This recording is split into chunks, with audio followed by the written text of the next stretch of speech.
Let's be real. Non-duality is just a concept. It's an idea. It's something that we try to communicate to each other about something that we can the indescribable, something that we don't know how to even really put into words very well. And so what I'm talking about today in this discussion is non-duality as a concept and what that means for you and for me. So before we get into that, my name is Russ Rapp, and this is my YouTube channel. We talk about non-duality operates, which is on that aspect of it, then you kind of forest for the trees. And if you have not subscribed,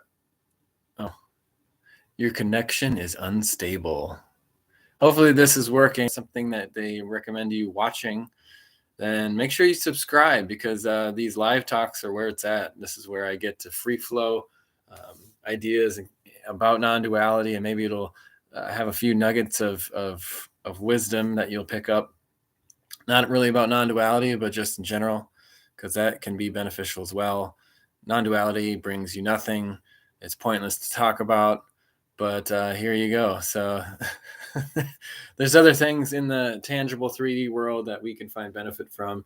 And if this leads you in that path, in that direction, the pathless path of non-duality, then that's all well and good. But that's me as a separate self having an intention, not necessarily the message of non-duality. So don't get those two conflated.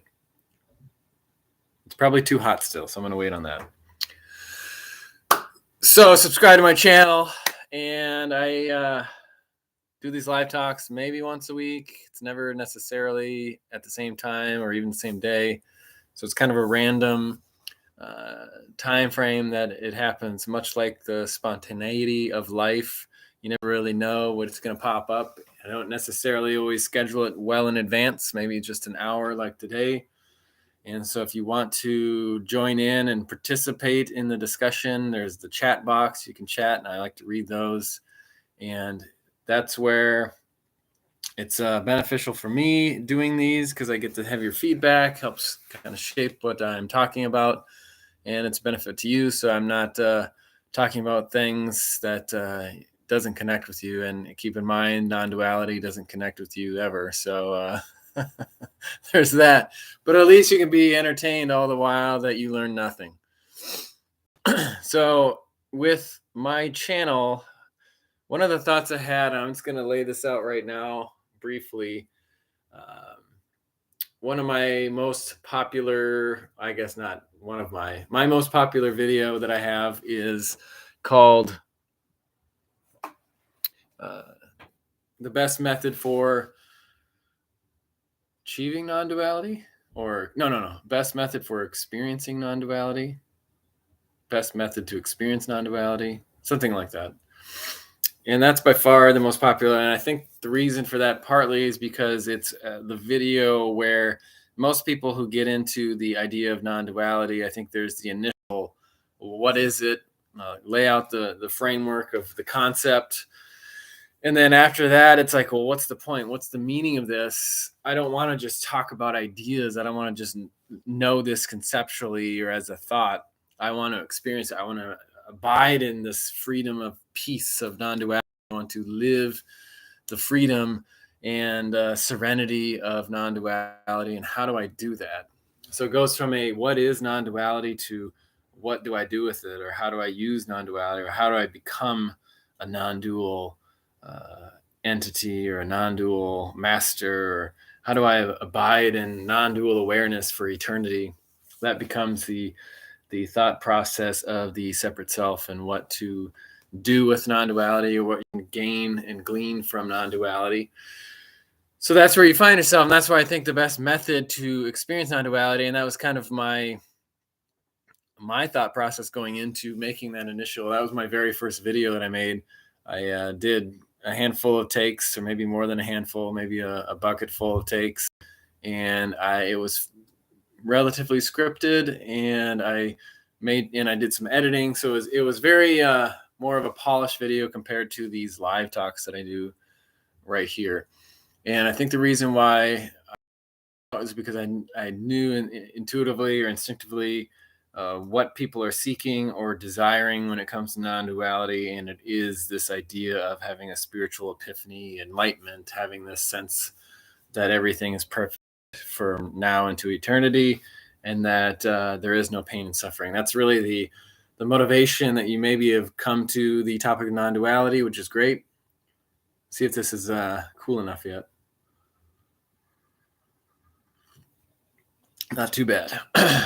But if I burn my mouth, there is no person. So there is no person to feel the pain. So the burning tea against my lips and my tongue is not an issue for this non-self. So when it comes to experiencing non-duality, people, that's what they want. That's what they want to get out of it. And so that's where the video, I think, is the most popular in that sense. And with that being said, I think that's and that's kind of the gear of most of my conversations here, is pointing and talking to people that have somewhat of a knowledge of at least what non-duality, maybe you've watched videos or read some books or something like that on the subject, are familiar with it.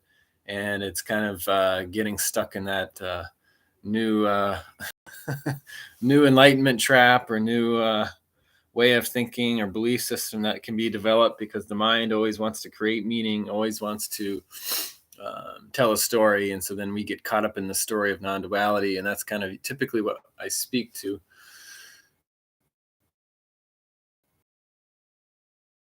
For something I want to make down the road, maybe this summer, the summer that never existed, the time that is an illusion.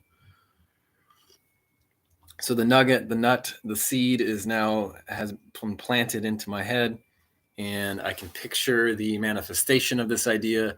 It's not something that is going to be here now, but the manifestation of the idea would potentially happen in the future.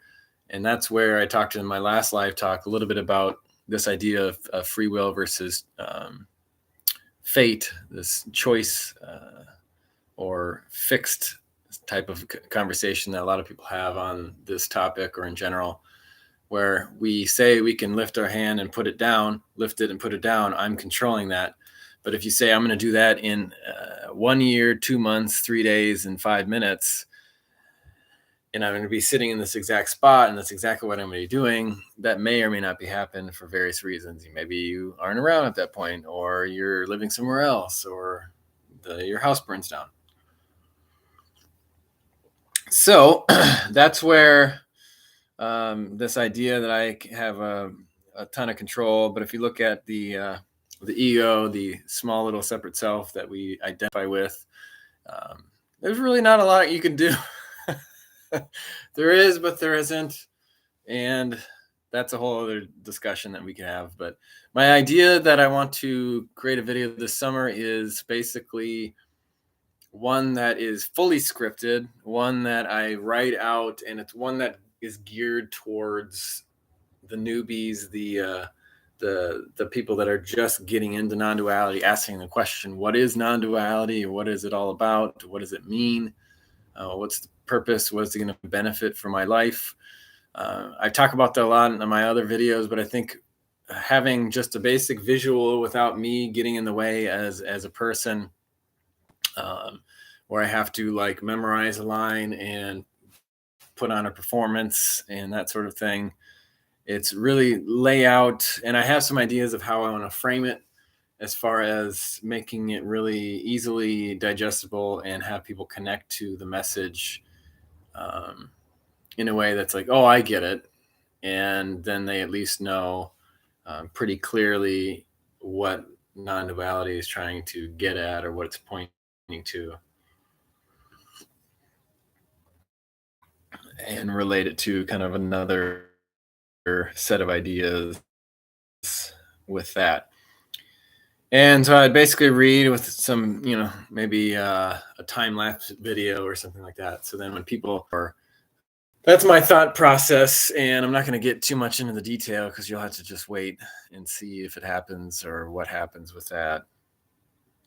Because I have I think that's the one piece that I'm missing, because even when I say, non-duality defined or non-duality explained, it doesn't get as much views on it. I think people are, especially when they're new to it, they don't necessarily want to see a face. They want to see like, some mystical kind of polished or, you know, produced video that, and this makes it legitimized and that sort of thing. So that's a little bit of a behind the scenes conversation about what I'm thinking about for this channel. But I guess when it comes down to it, I like these live talks because it just allows me to free flow and not worry and not have to do much edit about what's getting put out there. And the funny thing is, even with some of my more practiced or thoughtful videos, the non-live ones that are live at the time anyway, regardless, it gets recorded. With those videos, it's funny because people make on them, and half the time I don't even remember what exactly I talked about in the videos. So that's the fun part. And we do have a comment from Bob C here in the chat, and this is in reference to the beginning of the conversation about motivation to understand or learn about non-duality or become non-dual. Bob says, nope, that's not the motivation, but I understand how it could be or how it can be. So I'd just be curious, Bob, if you're still there, if you're still on the call, what your motivation is for seeking non-duality or trying to understand, or just, being here doing this. Or why are you watching non-duality videos as opposed to knitting or crocheting or cooking or sports or whatever? So here's an interesting thing. I have just a handful of people watching. Let me see if I can control reality, if I can control destiny. I'm going to get into the topic of the day here, but since this is long form, you're going to have to wait to the meat, the juice of the video. So there's 0 thumbs up, there's 0 likes, and I have a handful of people watching. Let's see if I can say, hey, like the video, click that little button. Let's see if there's a 1 that appears there. See how much control I have over reality. Because I apparently have control over my own self because I can lift my hand up and down. Okay, so Bob C says 60 years of not.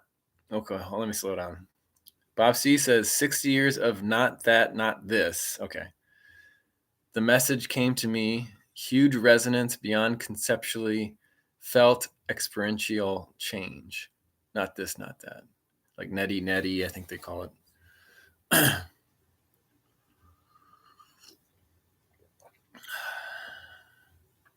Yeah, I think there is something to resonance or energy or connection or letting go or falling away or enlightenment or whatever the phraseology that maybe people sense or use when it comes to that. I think that's something that can potentially happen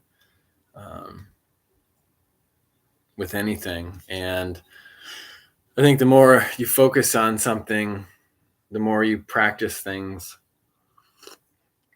can seem to happen, or you can get benefit out of that. But the ironic or the paradox of non-duality is the more you try, the more you're reinforcing the separate sense of the doer. And I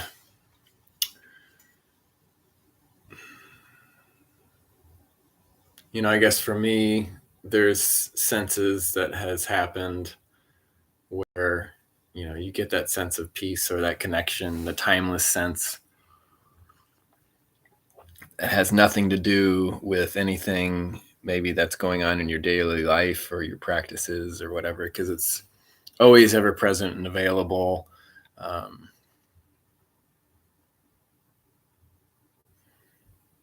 So I guess,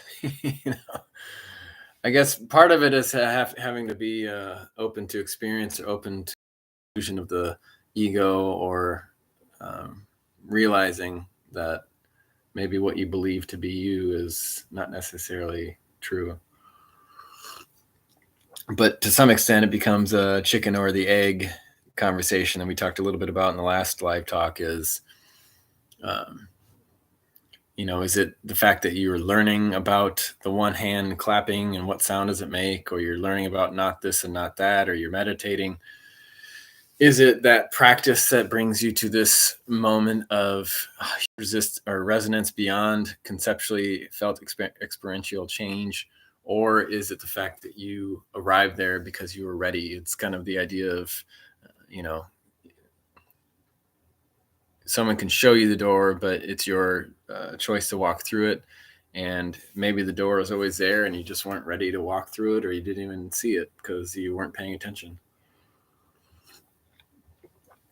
But at the end of the day, it doesn't change anything about the reality of the situation. And that's where I think there's an empathy and compassion that can be had for understanding the nature of reality and this message that reality is pointing to, and seeing people that are struggling, maybe the homeless person with mental illness, PTSD, or whatever on the streets that you witness, or the person that has trouble with mobility, or a person with a drug problem, that sort of thing. It's, you may have this sense of resonance beyond concept, but at the same time, the oneness, the entities, the other separate selves that we see perceptually appear to be struggling in this dance, or this life that we call a game. And that's a good segue into the topic of the day when it comes to non-duality is just a concept. So we use this word just a lot. In our daily lives, we say just as a kind of a way to downplay the significance of something, and it's kind of a way to seem non-aggressive or to be passive in a conversation, instead of just stating what the statement is. Maybe that's a Midwestern thing, and maybe that's not around the country, around the world. But this idea that, especially like, when you're in sales, let's say, and you're trying to sell a vacuum cleaner, and you knock on the door of someone and you say, "Oh, hey, we got a like." so someone listened, I think. That's awesome. So I have control over that. That's I manifested. That was my manifestation. So I asked for something and I received it. Is that's the secret, right?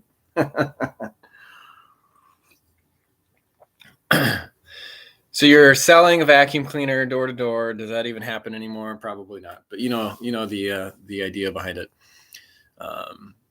And so you walk to the door and you knock, and the person answers, opens the door a crack because they're not sure who this weirdo is.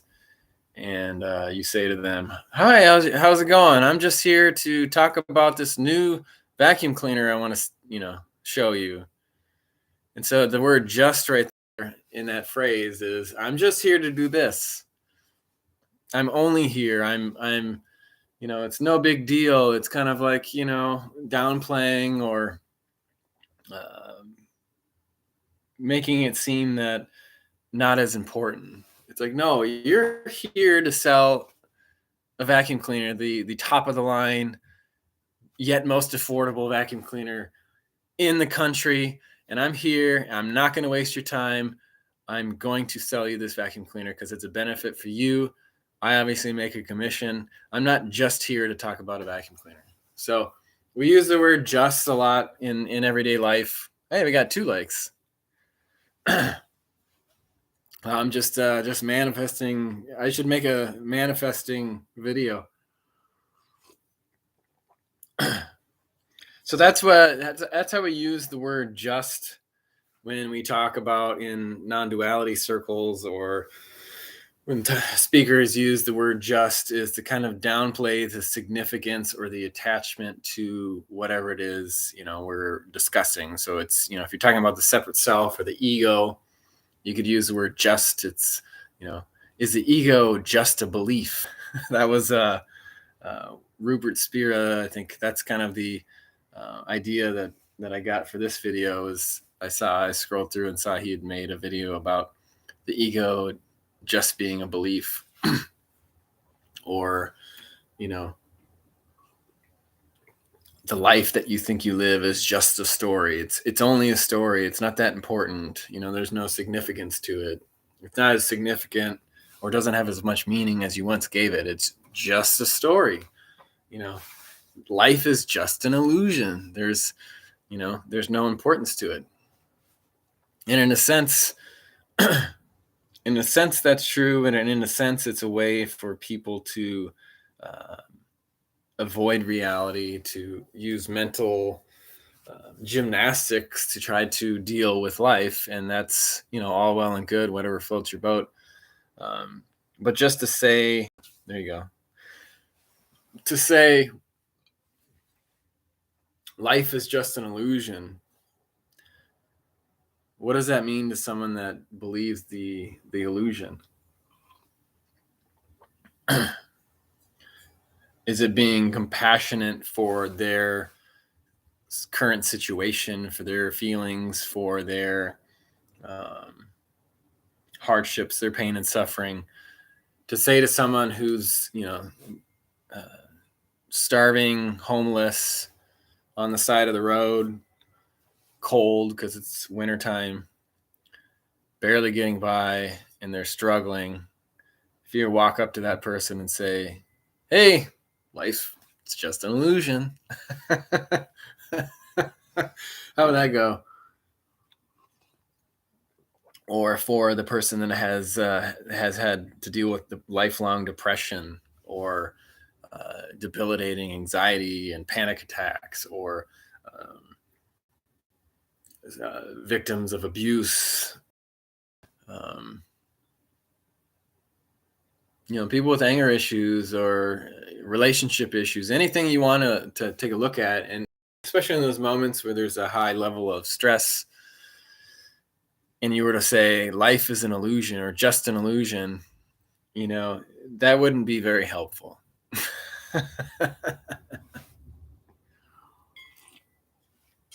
Or empathetic. And so when talking about this concept of non-duality, it's just a concept. It is just a concept. It's a way that we communicate. It's a way that we discuss ideas and connect with one another in trying to understand or point to a concept that is outside of essentially rationality or logic. It's logical in its own way, and I'll explain that in a few minutes. But it's one of those things where it's only good when you're sitting in a nice setting, or if you're relaxed and you're watching a video about non-duality, or you're at a retreat or something, or an online retreat,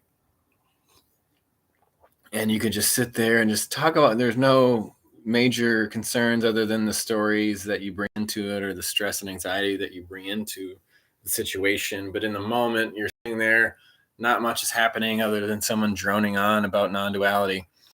And in those moments, it's easy to kind of conceptualize it and to use it as a way to understand it mentally or conceptually.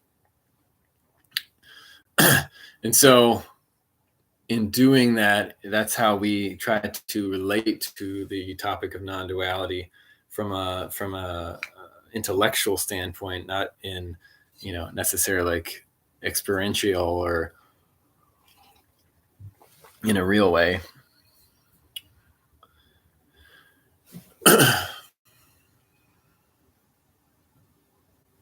Just let that sink in.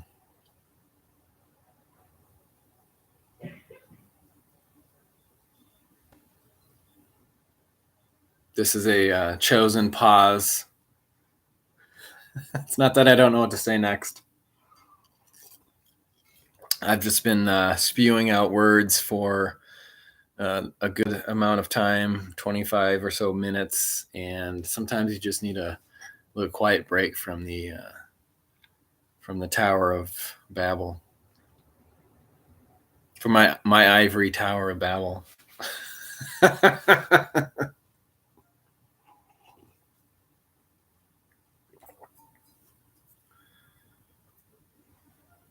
At those retreats or in those discussions about non-duality where you're just kind of in those moments and that's your focus is to learn, it's easy to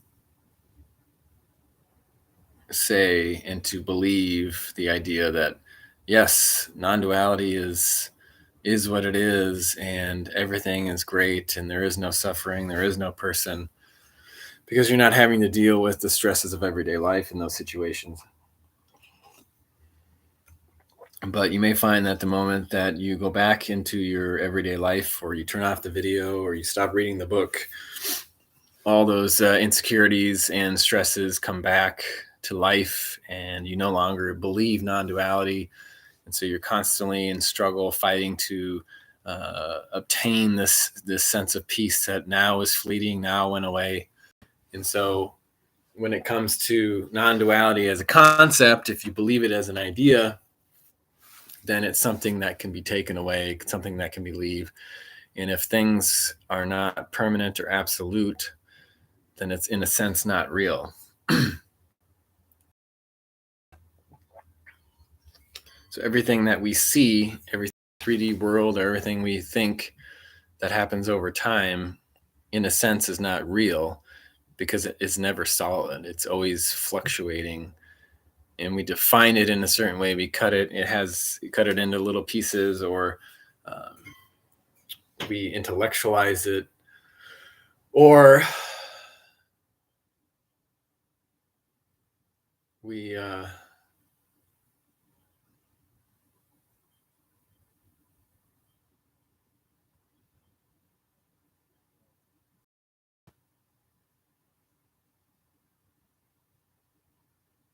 so that's what happens, oftentimes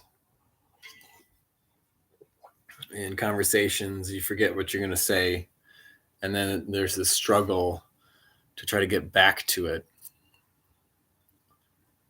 and we try to fill the world with words and with ideas. And so some people believe, if I'm a non-dual master or have this pure awareness of non-duality, then I will never think again. But that is making a judgment on abstract thought or ideas, or human intellect, if you will, being a bad thing. Oh, this has a... Sorry, distraction. Squirrel. That we see the mind as the enemy, essentially, where, any thought that we have that we see as negative, we just assume all thoughts or all ideas or all intellectualism is a negative thing that we want to avoid. So we'd rather just be free of thought and have no ideas, no concepts.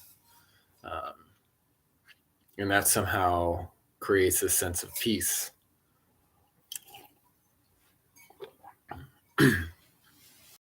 But that would be, in some sense, just a regression into more of an animalistic worldview, where there isn't this abstract cognitive ability that we currently have.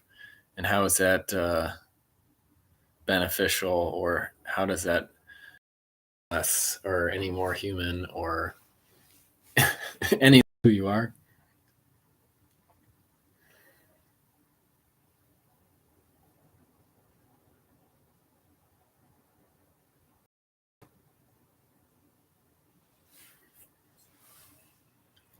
So is it sacrilegious to say that non-duality is just a concept?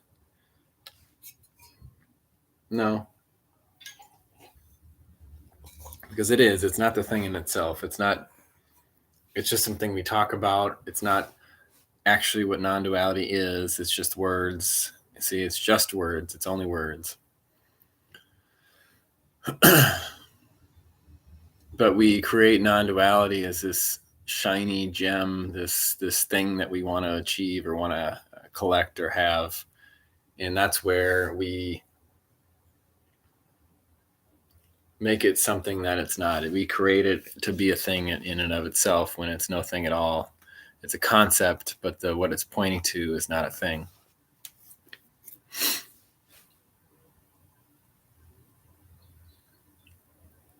Does that make sense?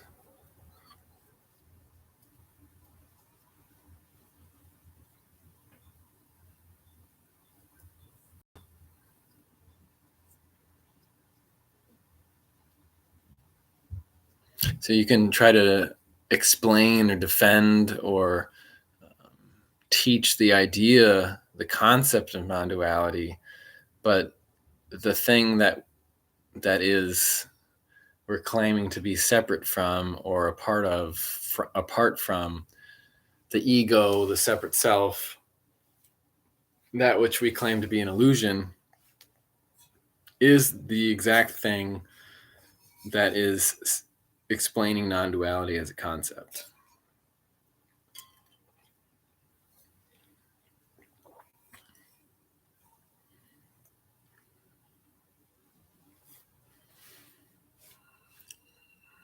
So the thing that we claim to be free from, the ego, let's just call it the ego for ease, the ego that we claim to be separate from or above or free from, is the thing that is claiming non-duality as a concept, that is claiming that non-duality is just a concept. Or the claiming that there is no person. The thing that is the person, if you will, is claiming that there is no person. Oh, and that's where, okay, so that was the thing I said I was going to talk about here in a little bit, and then I almost forgot. And the memory, how great is a memory? If we didn't have a memory, how could we communicate? How could we understand or learn from our past mistakes? And that's the thing. How would we know who we are without a memory? Is that bad that we know our name, that we know who we are, that we call ourselves something, that there's a habit that we identify with? Is that a bad thing? Should we go around just grunting noises and not really naming the carpet or the bed or the phone or the tea? Should we stop having language altogether? So I woke up this morning and I was not there. I was just a name. The name isn't real. So I was nothing. So we put on a suit. We put on a costume. We dress up for the play. We call ourselves Russ Frapp. We call ourselves a person. We say we're this, we're that. We are this and we are that. What difference does it make? What?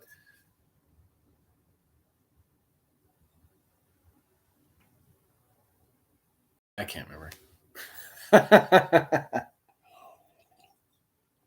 All right, so you've been waiting long. The one person I see still on, been waiting a long time here to get into this next part of the conversation, and that is something to do with non-duality. Oh, yeah, the logical nature of non-duality.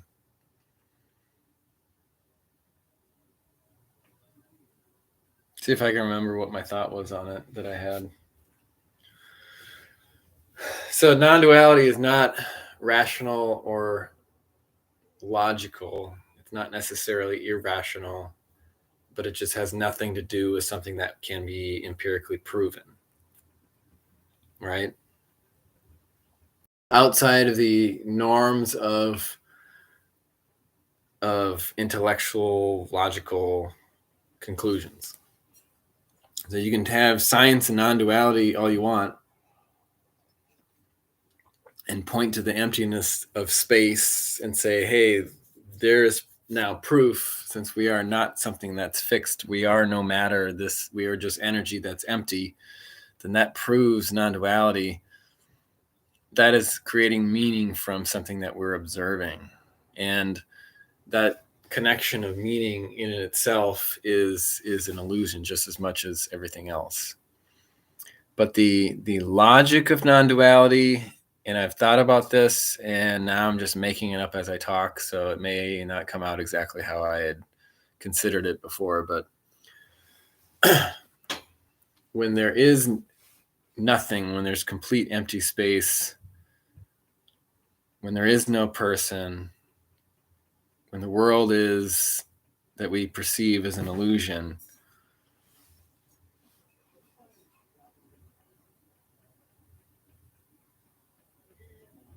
then anything that we claim to be is part of that illusion. I should maybe table this for another day because there's a basic logic of non-duality. Maybe it'll come to me here, but you have time, don't you? If you don't have time, if you don't take time, how do you have time? It's from the second Matrix. So the logic that people don't follow is to say there is no person and then claim to be someone that has lost the sense of being a person. And the way around that logic is so the deception. Oh yeah. Oh, speaking of that, hold on. There was one comment that I wanted to read on my Lies of Non-Duality video, which I knew would trigger some people.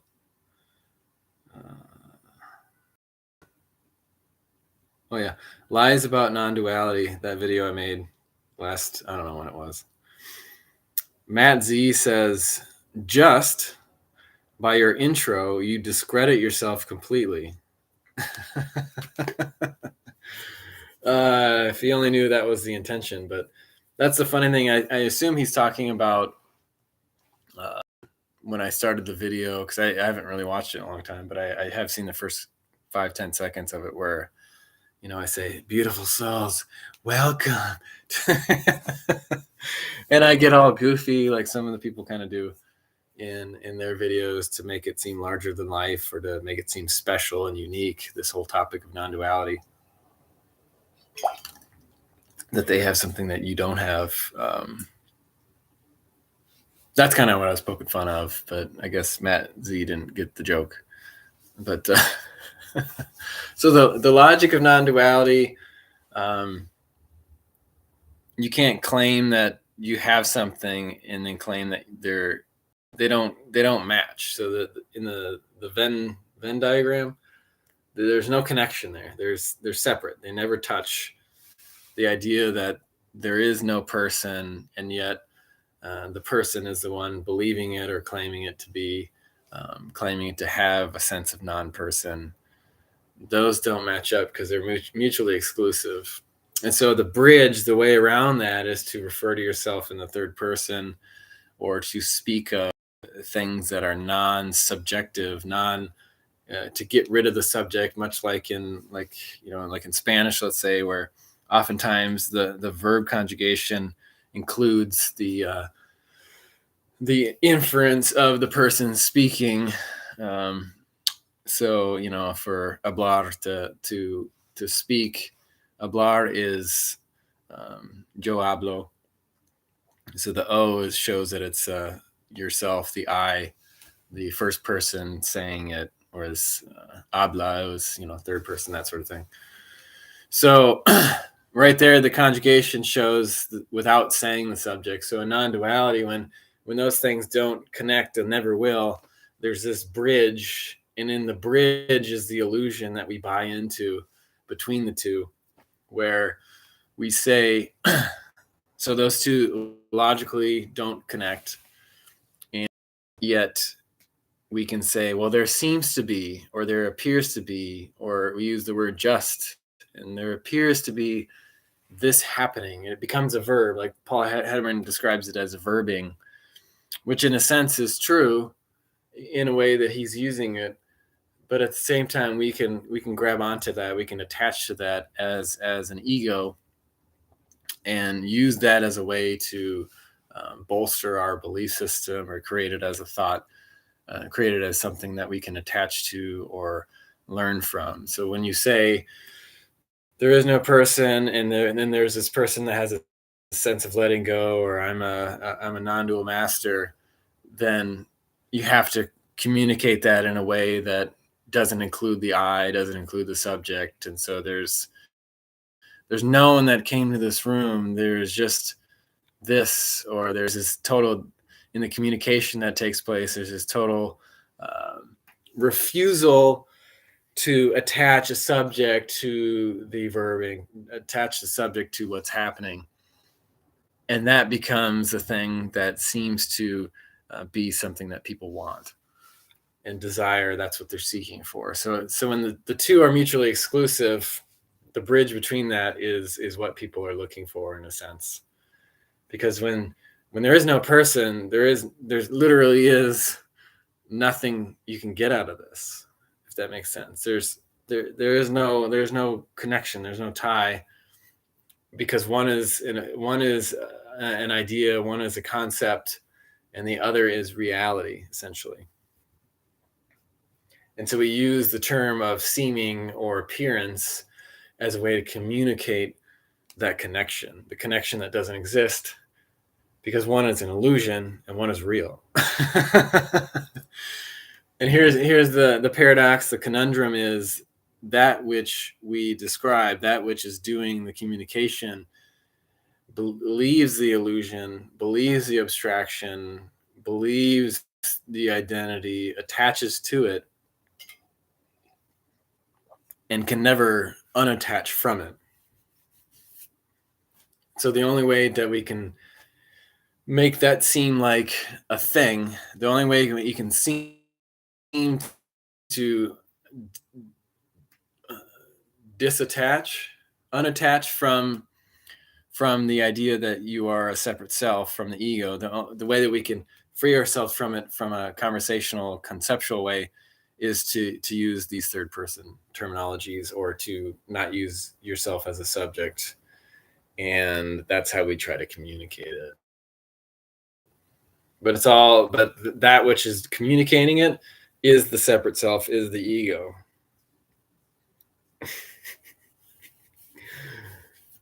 Bob C says, paradox, it's just words. Ultimately, nobody cares about the know me or how to phrase it. It doesn't matter. Exactly.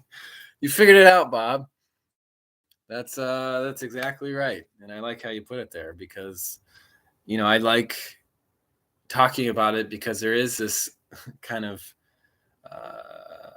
liberty, freedom in expression of talking about something that you cannot screw up.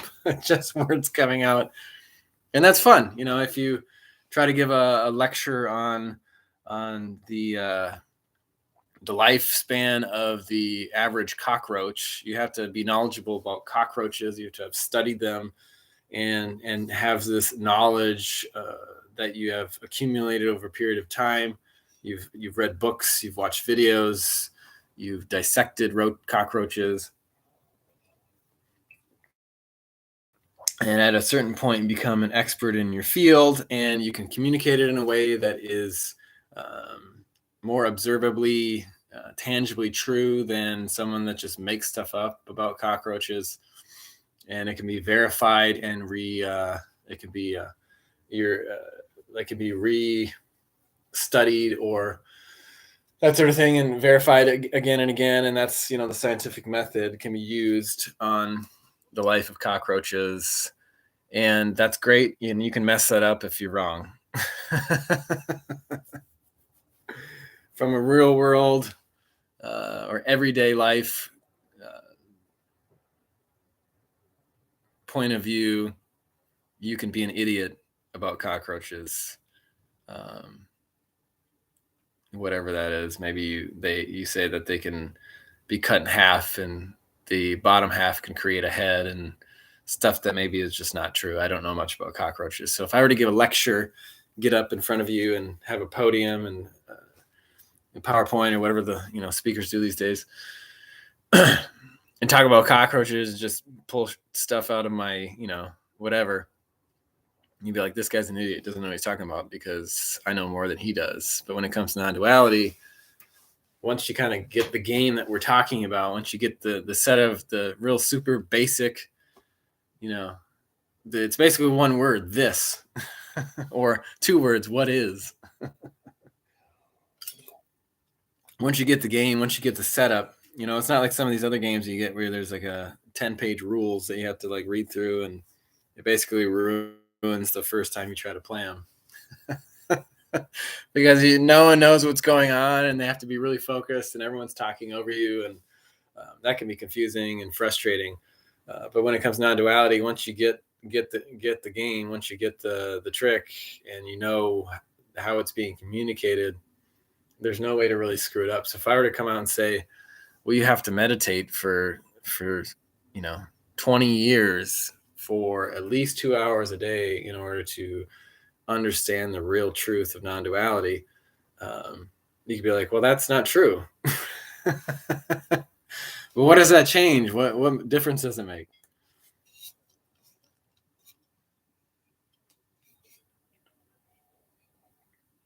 So I guess the probably the best speakers of non-duality, and I have a video where I try to come up with the best speaker or teacher of non-duality, and it's me, and that's kind of the joke, obviously. But this idea of being able to communicate this message, we, number one, as human beings, we learn through story. We connect through story, and so the people that can tell stories or parables or ancient teachings in a interesting and concise way, those tend to be more easier to relate to, because that's how we understand things in life. We tell each other myths and all that. But you also have to,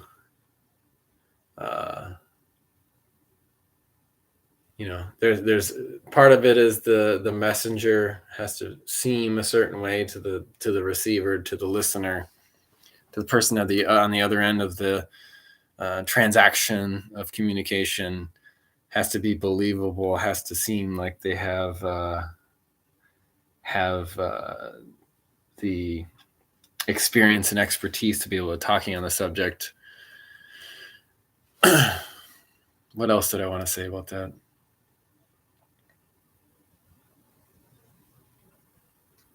So speakers talk about stories. That's an interesting thing. I have it all like pop in my head. This is what I want to say. And then it doesn't really come out exactly how I wanted it. And then I forget exactly what I was going to say. But most likely you already understand what I'm saying anyway. So it's just probably beating a dead horse. Much like talking about non-duality for hours and hours on YouTube. That horse has been gone a long time. It's left the stable and now is probably in the glue that's holding this all together.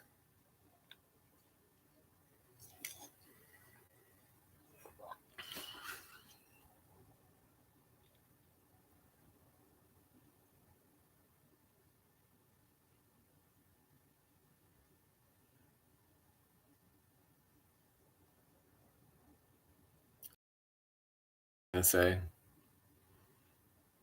think obviously with any sort of creation of meaning, you have to connect with people as to what they're actually seeking or what their motivation is. So once you find that out and you push that button, then they're more receptive to what you're trying to say.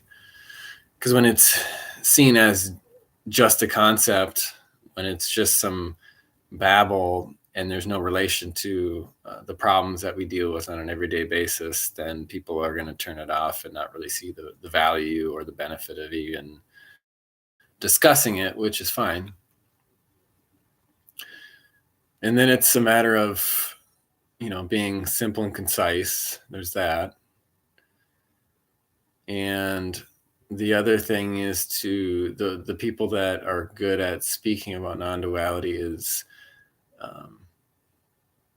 pointing to it indirectly through discussing how the mind operates or how the trick works, how the illusion appears, and pointing to the beliefs that we have that can be seen to be false, or the lies that we tell ourselves. So the people that can point to the lie, can point to the illusion, tend to be able to connect with others, because that's essentially how do you point to that which you cannot see, that's not perceivable, that is true beyond belief. You point to the things that are not true, and through the process of illumination or elimination, you can see what is to some extent by seeing what is not. And so that tends to be, I think, the goal of a lot of spiritual teachings or non-duality, to peel back the onion, to peel back the layers of conditioning that we've built up through our lives, to see what is left when all that is removed. Essentially, when we remove our masks, we take off our masks and see the identity behind that. That's where it becomes a practice of letting go.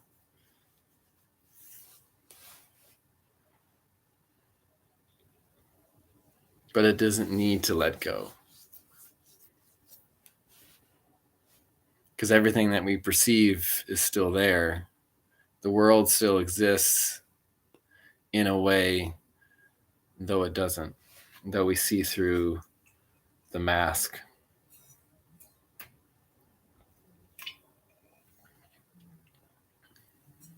My tea is cold. All right, well, what else is new? What else should we talk about? Let's talk some more about non-duality.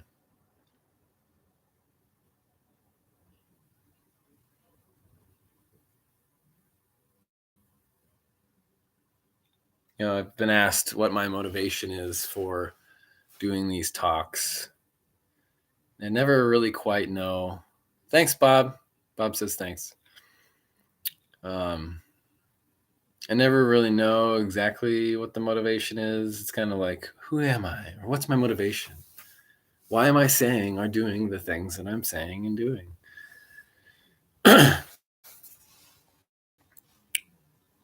But I think, I'm to some extent hardwired, predisposed, however you want to say it, to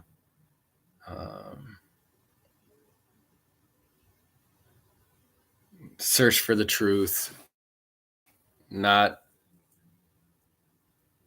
be comfortable with lies, deception. I don't like bullies. And I like the idea of, if we wear pants, we all put our pants on one leg at a time, unless you don't wear pants, I guess. Like the guy in the Folders commercial. Robert John the Kaiser, I don't know if I said that right, says hi. Well, hello. I'm reading your chat. The chat does work. So if you write stuff, it comes through the inner tubes to my screen here, my illusion, my Plato's cave, and I'm able to communicate back with you based on the input information that I receive. So there's a receiver and a message sender receiver are all communicated, are all attached in this beautiful thing we call the World Wide Web. Do we call it that anymore?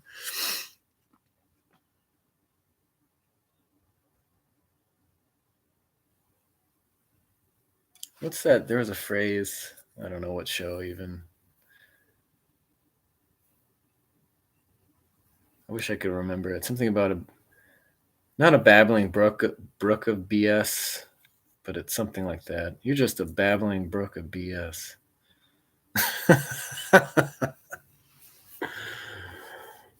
You discredited yourself from the very beginning of your video.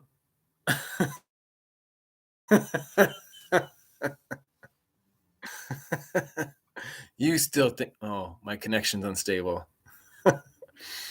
You still think you're a person. You don't get it. You don't understand. You're discredited. This is disinformation. You're no Rupert Spira. You're no what's that other guy's name?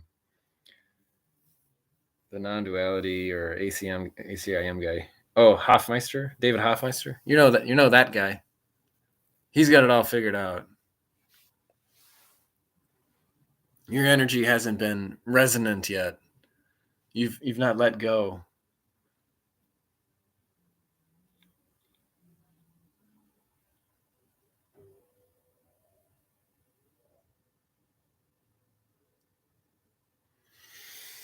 Let's see if there's any other comments in my videos I wanted to read and comment on.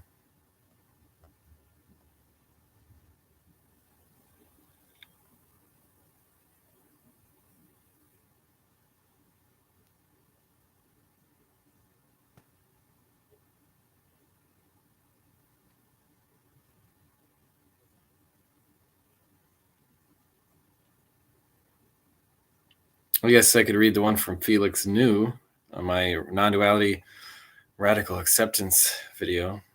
Felix New says, "These videos are so valuable, bro. Thank you. I can tell your mind has struggled with this stuff too, so you're able to support those of us that can still get tripped up on it."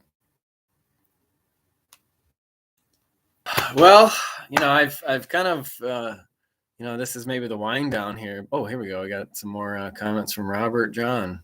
Can keep me going. Robert John says, "Would jumping off a cliff not prove the outside reality in a hard way?" No worries, I won't. Well, I wouldn't suggest that for sure. Unless you're like cliff jumping with like a parachute or whatever those other hang glider or a what are they? Do they have those deals where it kind of looks like a flying squirrel where you got you stick out your arms and it's got the things in between and you kind of like float down. I think I've seen that. That would be a good idea. But yeah, that's where non-duality is just a concept. It's not just a concept in the sense that, we believe reality because we see the consequences of actions. We see the reality of change, of progression. We see growth. We see deterioration. We see death. We see things that are animated, that seem to be alive, and then are no longer. We see the gruesome reality of someone that would jump off a cliff or get hit by a car, all of that. So to tell someone in those situations that the world's an illusion has no meaning. And that's the beauty of non-duality, is it has no meaning because it's pointing to the meaninglessness of life. And by saying that life is meaningless, we are giving meaning to life. So even to say that life is meaningless or that we give life the meaning that it has,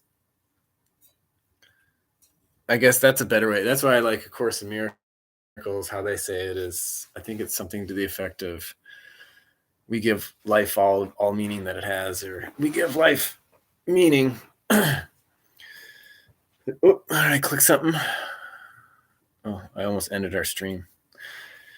We give life meaning that it has is saying that a better way of saying that life is meaningless, because in that phrase, in that statement, you're still saying that meaning exists, but that it's something that something creates, and it's not something that's intrinsic or ever present or absolute. And so it's temporal. It's whether it's a persistent habit of reality that we create. And I like that's, and part of that's how we communicate this with words.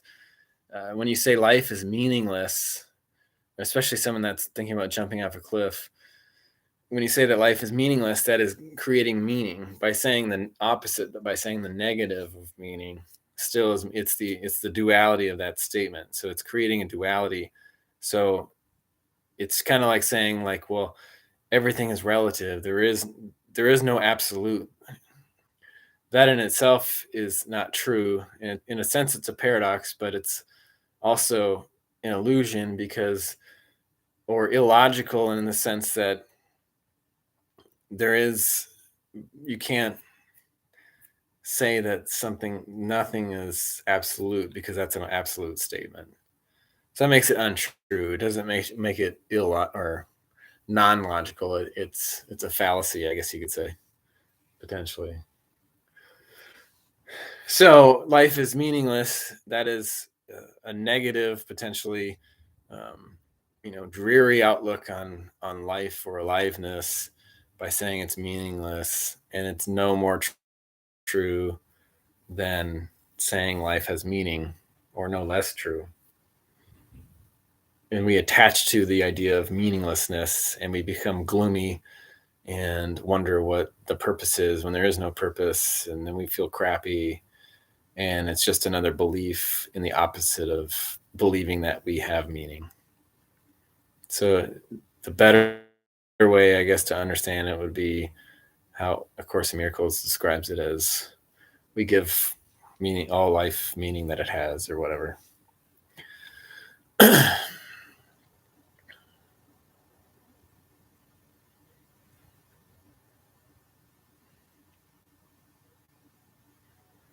Well, okay. Any other? I think there's been a few other people that just joined. Any last comments or questions in this pointless, meaningless conversation about non-duality?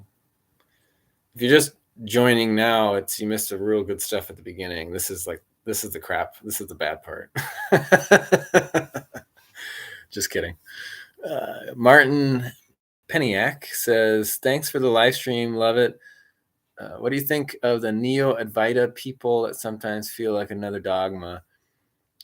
Okay, so full disclosure, I get the gist of Neo-Advaita. I mean, it's more of the Eastern kind of philosophy packaged in maybe a new way, hence the Neo. I think with anything, it can feel like another dogma. I mean, non-duality is kind of anti-dogma in a way because it's so radical. It's a dogma that you don't have to believe in. But yeah, I do sense that as human beings claiming to be nothing, people still attach to this idea as a concept and created another dogma, another belief system. Just of non-duality, but I haven't studied, all the Eastern teachings or Neo-Advaita exactly what they're saying, because it's really simple. It doesn't have to be.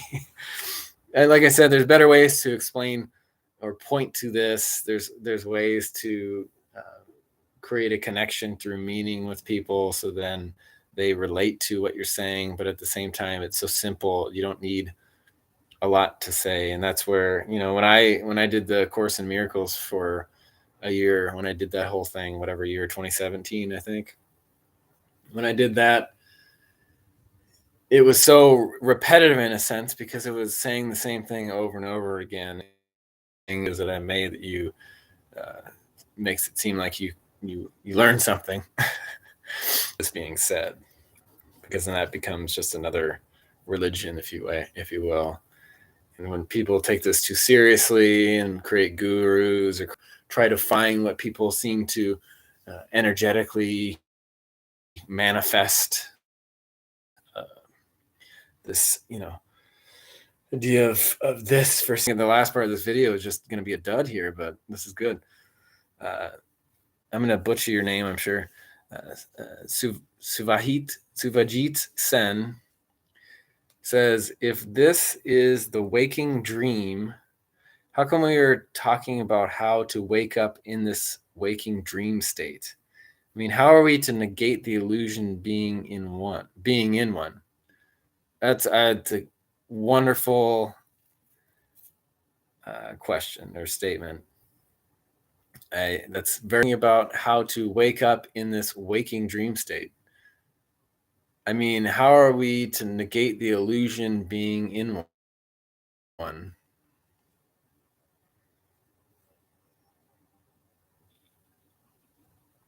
I think it's an idea we conflate our experiences of waking up from a dream that we go to sleep to at night. So like we have this experience as human beings of dreaming where our mind does all these miraculous things, whatever it's doing in the background, cleaning out the hard drive, or, the whatever exactly, the mind is doing. And there's obviously science behind that.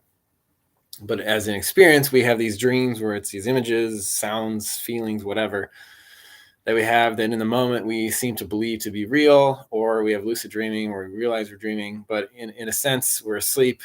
And then the next morning we wake up, and a lot of times, unless you take dream journals, take notes, oftentimes wake up and we have an experience of, oh, I dreamt this, and then it kind of disappears because our mind's memory doesn't seem doesn't make it something that is important to hold on to in a sense where we can draw up the information from the dream as easily. So that's why most people don't realize they dream, or they uh, do dream, and then they're not good at remembering all the details of the dream. But in the moment, it seems real and interesting in and of itself. So we take this idea of dreaming that we experience as human beings and relate it to this concept, this discussion of waking up spiritually, or the dream state of reality, non-duality. And so we imagine that we wake up from the dream into another experience, or a nothingness, or a void, or whatever. And so there has to be another reality, another universe, another parallel dimension, essentially, that we conceptualize what waking up in this reality is, much like waking up, because there's a dual relationship between dream state and waking state. We have an experience of dream state, and then our waking state, brain waves and memories and experiences in the physical realm, and those two seem separate.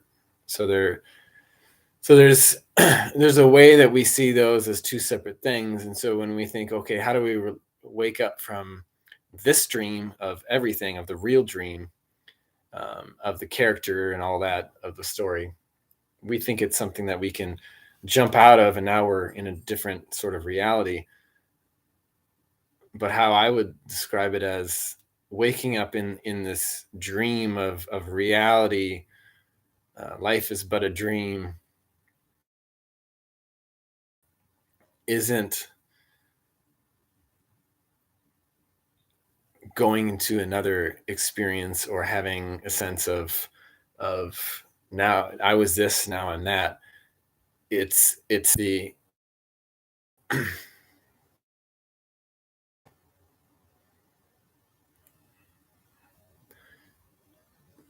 I think, okay, let me say it this way. So the motivation for waking up in this sense, of the spiritual sense, let's say, waking up from the illusion of reality, or illusion of the dream, into reality of the waking state, to wake up, there's this feeling that we have to experience something different, or what we perceive will be different, that there's going to be an end time and a new beginning of this experience. Much like waking up from dream, we were dreaming, now we're awake, and there's this difference in experience. Whereas the experience of waking up in the dream of life is the same experience. What is still ever present. That doesn't change. So it's absolute. So what does it mean to wake up? I think that's where we get confused, because we use that term. It's like with any words that we use, and this gets where it gets really abstract and intellectual. But we talk about, enlightenment, or waking up, or even describing what non-duality is. We're talking about ideas and concepts. And so we use waking up in so many different ways. We can use it from a sense that, I was focused on my own small kingdom, my own little world, my own reality in and around me of work, and paying my taxes, and going to church, and having my own relationships, to now I'm more aware of what's going on in the world, or what's going on in my country, or political issues. And I understand information now, and I see things that what I thought were true are now lies, in the sense of that. And that's where, that can be seen as waking up. Or, the other phrase is woke. You're woke. It's another way of saying waking up in a different way. It has different meaning for different people. And so when we talk about this concept of non-duality, when you wake up from non-duality, the question is, well, what changes? And the answer is nothing. So how do you wake up from a dream that never ends? So the dream that we have at night, or if we take a nap, the dream that we have ends. There's an end point and there's a beginning. But when something doesn't end, when the dream never ends, how can you wake up from it? Like, what's the experience of a dream that never ends? What's the sound that one hand clapping makes? That's the conundrum. That's the paradox, and that's what non-duality is pointing to. And that's kind of related to some extent, and hopefully if I can word it more specifically in a video that I want to make for people just getting into non-duality, an intro kind of video about what is non-duality, is kind of getting right into that narrow band of concept of, this is an idea and this is where non-duality fits into that idea. And so it's more relatable from a sense, versus like someone says, well, what is non-duality? Oh, it means not two. And it's like, oh, it's a foo-foo spiritual thing. Oh, yeah. Okay. It's dumb. I don't want to listen to it. Hopefully that it's clear as mud for that answer there, Suvajit. In short, it's you wake up from a dream that never ends. Suvajit says, great. So it's like opening up to another realm. No. So that's not to say that there is not change, development, opening up, other dimensions, other worlds. Like, that's kind of a whole separate conversation from non-duality.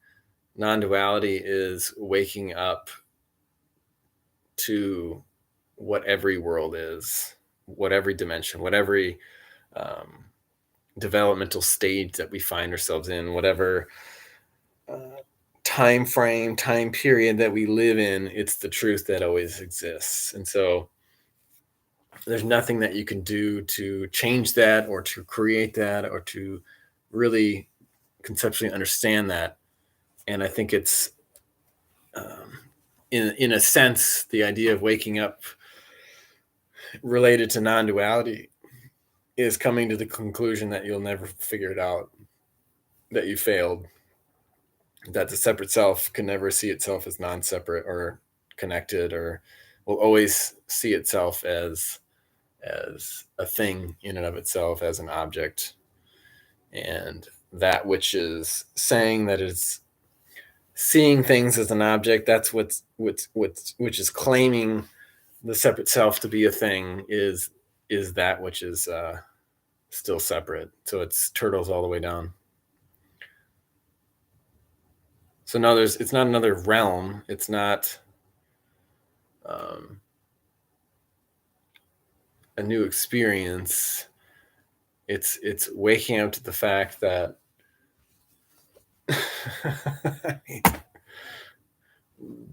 you know,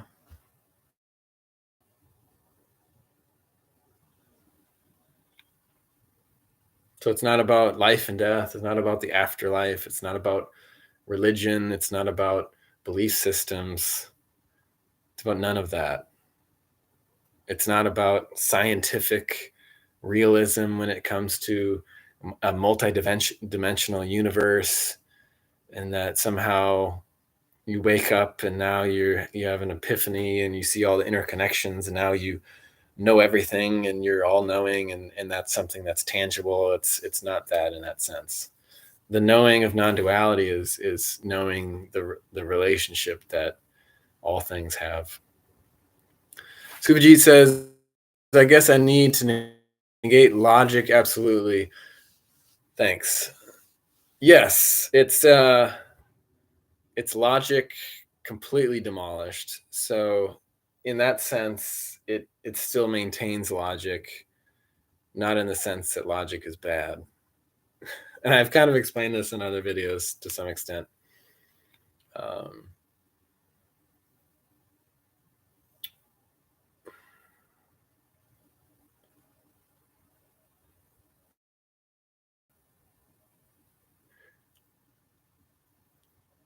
There is no logic that can find you that final answer, to find the holy grail of non-duality. There is no way that you'll understand it completely. There's no epiphany that you'll experience that will ultimately say, this is the truth. That's where faith comes in, I guess, to recognize the infinite love of non-duality, which gives you hope, faith, hope, and love. All right. Well, thanks for all y'all's participation at the end of this video. It made it a little bit more exciting for me. I have to use quotes because, you know, if I just say me and I don't use quotations, I'm a fake. I'm a heretic. So, all right. Let's see what else. That's all I got. But I say, appreciate your comments. Subhajit, thanks. Thank you for jumping on. Feel free to watch my other videos if you haven't subscribed. That whole rigmarole. Yeah. Romans 8:28.